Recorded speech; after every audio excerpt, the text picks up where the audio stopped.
So I'm watching The Aviator. I talked about Scorsese here the other day, and talked also a little bit about The Aviator, and that wasn't my maybe it was my least favorite Scorsese film that I have seen, and yeah, still kind of is. Well, I'm just half an hour in or something, but it's also I think it's just me though. I have this kind of the same thing about Wolf of Wall Street. Not as much, but for me, biography. I don't like biography films. The best biography film I've seen is Pollock, which is directed and stars Ed Harris. It's about Jackson Pollock, the painter, American expressionist painter. And I'm not saying this because I like art. I'm saying this as a film guy. That's a good biography because it's not from it's not 3 hours long and it's not from expansion of many years. Well, it is though, but it has a center to it. It's not really about Pollock being an artist. It's about alcoholism, and destructive behavior. That's what it's about.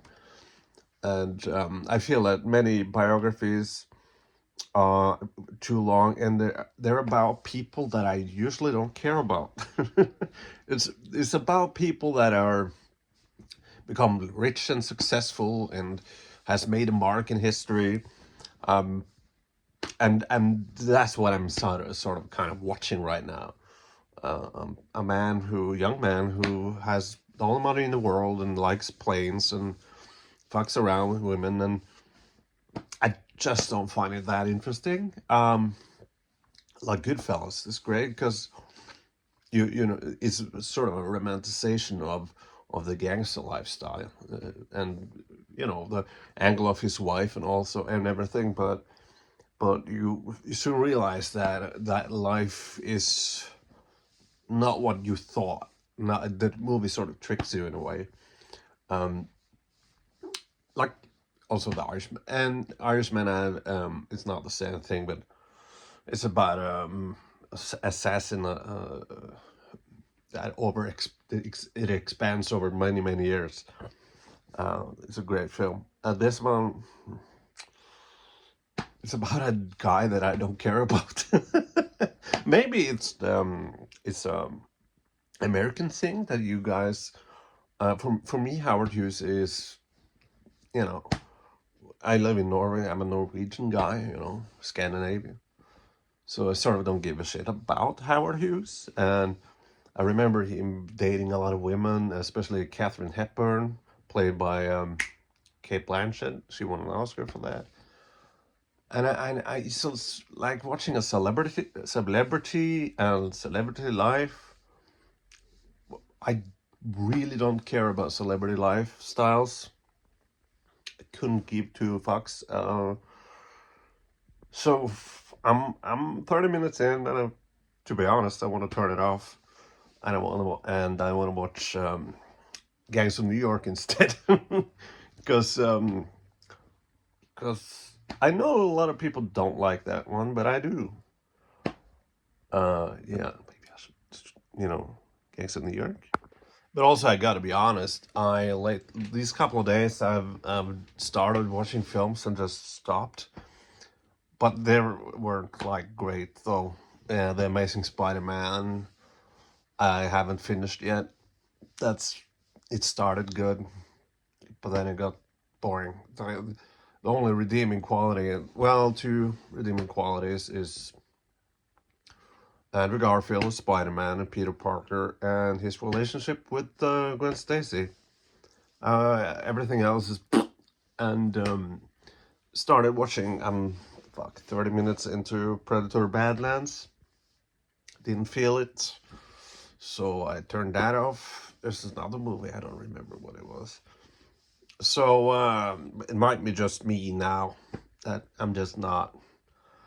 And I know you could say that The Aviator is about a man with OCD, and I don't know if it comments on ambition in America, or I'm just not interested. So I switched over to Gangs of New York, and I'm 4 minutes in, and I'm so much more invested in this. I checked Aviator, how long else? I thought it was in like 30 minutes or something. It was 23 minutes. And I just had to admit to myself that I just didn't care. Like, I think it's my biography film thing. Like, never seen a Johnny Cash film with Joaquin Phoenix. I just don't care. I seen Work Hard though with John C. Riley's that is in this one and was in Aviator. Um, so Walk Hard, yeah, Walk Hard. That's a comedy, and it makes fun of every single biography film, especially musicians. So that is real fun for me to watch that film because I sort of hate biography films. Um, and I got even though it's I feel bad because it's Scorsese. But it's like, oh, he's rich, he's ambitious, the American dream, yeah. Americans have this fascination of ambition and climbing the ladder and everything. I just don't care about that fucking ladder. And it's like, oh yeah, he fucks this celebrity, he fucks this celebrity. Yeah. All right, okay, what do you want me to do with this? But this is a revenge story. Maybe cliche, I don't know, but it's been a while since I've seen it, but I remember I've seen it a couple of times, and I remember not understanding why this is seen as Scorsese's lesser films. Maybe I'll see it now, understand it now. And also, I saw someone or heard someone talk about Daniel Day-Lewis, that this is one of his lesser performances, that he is overacting. And I couldn't disagree more in that. I think Daniel Day-Lewis is fantastic. Gravitas. So it's the Irish against the natives. Daniel Day-Lewis is the natives, and Liam Neeson is the Irish people, dead rabbits. And Liam Neeson is just in the first 5 minutes of the film or something, maybe 10. But I remember this is the kind of film that piques my historical, curiosity. It's like I didn't know about any of this, but everything is true apparently. Um, these gangs, and you had the 5 points, 4 5 points. I think that was sort of a center between streets. I think there's 5 streets that collide or something. I'm just trying to remember the documentary I saw 100 years ago. But the most important thing, and this happens in this film, I think, the fire people, firemen, fire department. There wasn't one fire department. There was several, and they were fucking gangs too. So they showed up. If two fire departments showed up, they could tend to start fighting and let the house burn or building burn. It was complete chaos. And just by now, the set design is great. Set design in the 23 minutes of Aviator I saw was great as well. Yeah. It's also interesting that it's kind of even New York, Gangs of New York had it. Even that city had wars, had its inside wars between the gangs, and it's sort of interesting, kind of, to think like mankind, especially men, have been with war against each other since the dawn of fucking time. Petty grievances and stupid cultures, like, oh, it's always been like this, so this is our identity, and if you are against our identity, it's war. But now, often it's because of resources, but or religion. I don't know. There's different things, but Yeah, it's interesting. I like this history. It's interesting history. John Hughes history is not. I think it's not interesting. Yeah, there's a lot of the N word here. Daniel Day-Lewis, Bill the Butcher, and all that gang really doesn't like black people and the Irish. I think that's what. Why call yourself the natives though? You're not the natives. But anyway, yeah, and I remember something bad happening to a lot of black people in this film, getting hanged and things in the streets, which also happened. Um, you know, fucking mankind. Ugh, evil creatures. Yeah, William Tweed, the mayor of New York, played by what was it called? Jim Broadband, whatever. He also was a true, was real life mayor, and he was corrupt as fuck. Really corrupt son of a bitch. I remember this documentary I saw. There's a lot of things that happened here. Ah, it's the guy from E.T., the little kid. E.T. also, I think, is kind of overrated. And D'Angelo from The Wire, or Bob from Walking Dead. Like dialects, I've heard that DiCaprio is Boston accent in The Departed is bad, and that his accent as a South African or whatever he is in Blood Diamond is bad. I mean, I don't hear the accents because I'm from Norway, so they could be Irish for all I know. But it's fun. I don't care about accents that way. Cameron Diaz, and also, why are all the Irish redheaded? Like all of them. So I thought I'd read some of the bad reviews from critics here. Uh, Justin Brown, medium popcorn, whatever that is. I don't like the fight scene in this film. It doesn't fit together very well. 1 out of 5, he gave it. Brandon Collins, medium popcorn, the same fucking thing. 2 out of 5. It did some interesting characters. It did have some interesting characters and cool shots with the opening scene. It is definitively one of the least favorite Scorsese films. Why?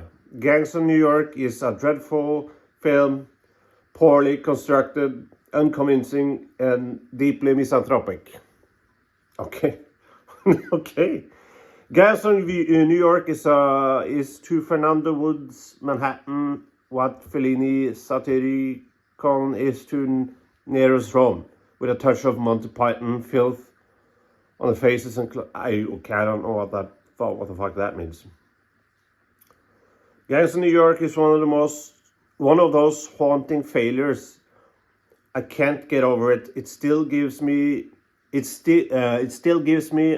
a pang every time I think of it. It seems so filled with potential. What the fuck? Isn't that a thing that they say Hollywood loves films about Hollywood?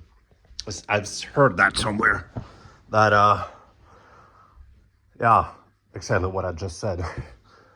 Maybe that's why The Aviator has 4 Oscars, I believe. And whatever. Probably a good film. Probably a great film. And this is probably shit. I don't know. I'm not a movie critic. I just enjoy what I enjoy, you know? I Googled it. Is The Gangs of New York a good movie? And some AI crap said some people think it's too long, too violent, and narratively uneven. Maybe narratively uneven will show up later. I'm not that long into the film.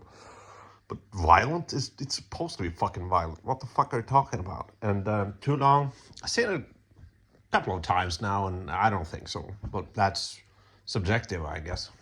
Oh, just had a dinner. Pasta, pesto, and scampi. God damn, that was good. Fuck if I'm a good cook too, man. I can do everything. I can't. But yesterday I had pasta with pesto and an Italian sausage. Wow, that was one of the best things I've ever tasted. This isn't bad. Well, it's the best thing ever. It's a bit too far, but it was really, really good.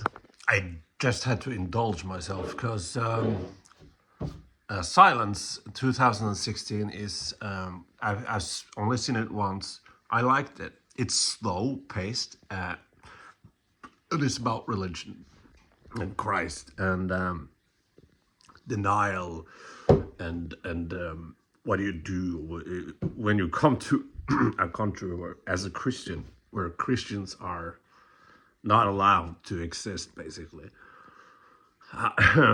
Would God forgive you for denying his existence? Blah, blah, blah, things like that. And I had to just, I thought, fuck, I gotta read some reviews on that one. And I thought, fuck, I gotta read some reviews from not critics, but people. And there was a lot of, the one review was, oh no, they haven't read the first, isn't it First Testament? Yeah, First Testament. And because if you read the First Testament, blah, blah, blah, blah, blah. So a lot of people, Christians, didn't like the film because it wasn't Christian enough. But if I'm not mistaken, the ending sort of goes kind of sided with the Christianity, I think. Fucking Scorsese is deeply Catholic, I think. But I would like to watch that again. It was a really interesting film, and but it's not on streaming anywhere. And there was some other reviews where it was too long and boring, which I get. That I get. But yeah. So since I saw those comments, the Christians, blah blah blah, didn't like blah blah blah. It's too liberal or whatever the fuck. That made me want to see it right now. I never thought about this before, but the thing that, with the Aviator and everything, that the American dream thing, that's something that appeals more to Americans. Here in Norway, we don't have that. It's like, freedom here is like living in comfort, having a good life, not being the most richest asshole in the world. And yeah, maybe that's a cultural thing. Like, the biography films, where you see all these people going, being rich and famous and having drug problems and whatever, and they're just geniuses, misunderstood geniuses, and blah blah blah. And it's like, all right, that's not an interesting movie, or at least for me. So I don't know. No. Maybe there is something to that. Do you think so? Because I really feel kind of bad for just not feeling the Aviator at all. But I do remember watching that film a couple of times in my lifetime, and I remember having the same fucking feeling. So I'm gonna watch it for real at one point. But yeah, not not so interested. There's a great shot where you see the Irish or the immigrants coming in a boat. It's a one take, and they're coming to this fucking people are. You can either be a citizen or a soldier of the army, whatever. And they have to choose the army, and then you see them stand in line, and then they get the uniforms, and then they go on in another boat, and then you see coffins sank, like pull down to the fucking, well, whatever. That was terribly explained. That was so fucking terrible. There was a scene with a lot of tits. Jim Broadbent, the guy who plays the mayor. He kind of low-key steals the show, I think. He's so So corrupt.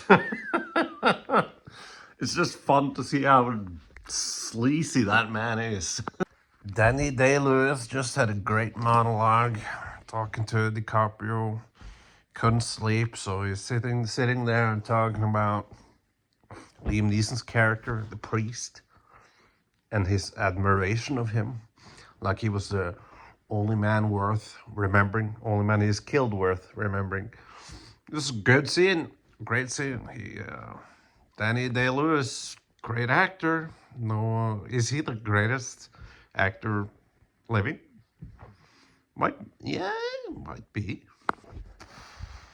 There's a lot of naked women in this film.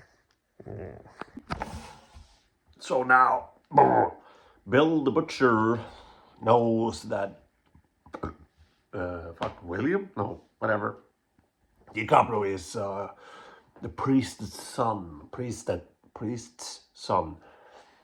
And Leo tried to fucking assassinate Daniel Day-Lewis, but it didn't happen. He did something like that.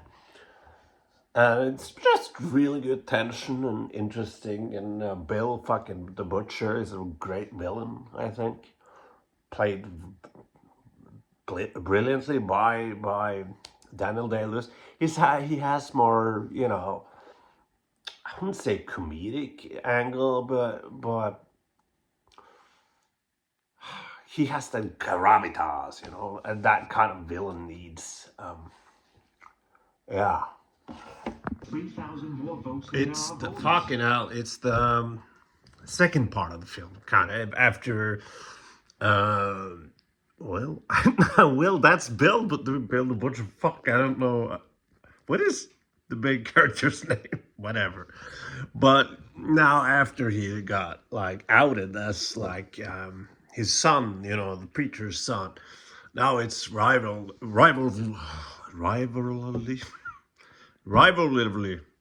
God damn it! Sometimes my English is real good. Other times it's just fucking certain words, man. Rivalry. Anyway, you understand what I'm saying, all right? But those two gangs against each other, and that's kind of interesting. The film becomes, something else, and I like it. I like this film. I have no problems. Maybe,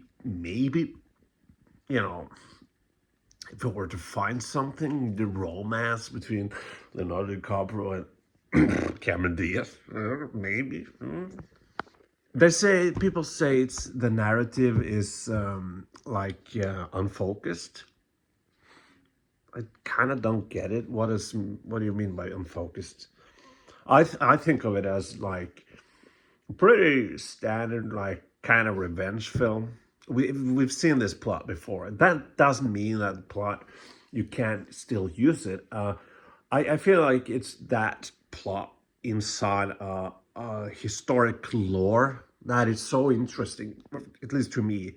The lore and the historical aspect of it is so interesting to me that I don't. Is that what I mean by unfocused?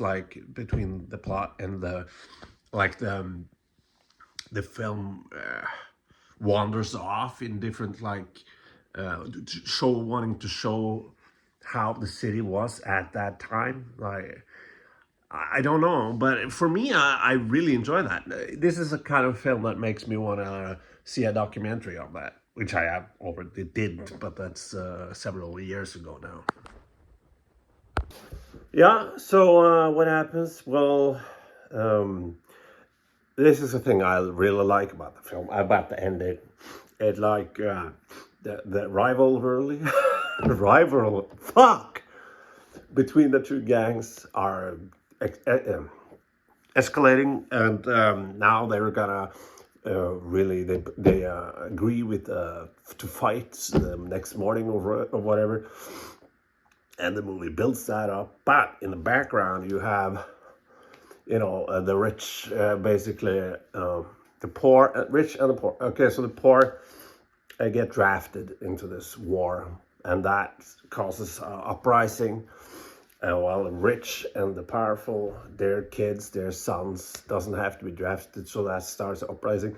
And there's a fucking riot in this New York, and rich people gets killed and everything.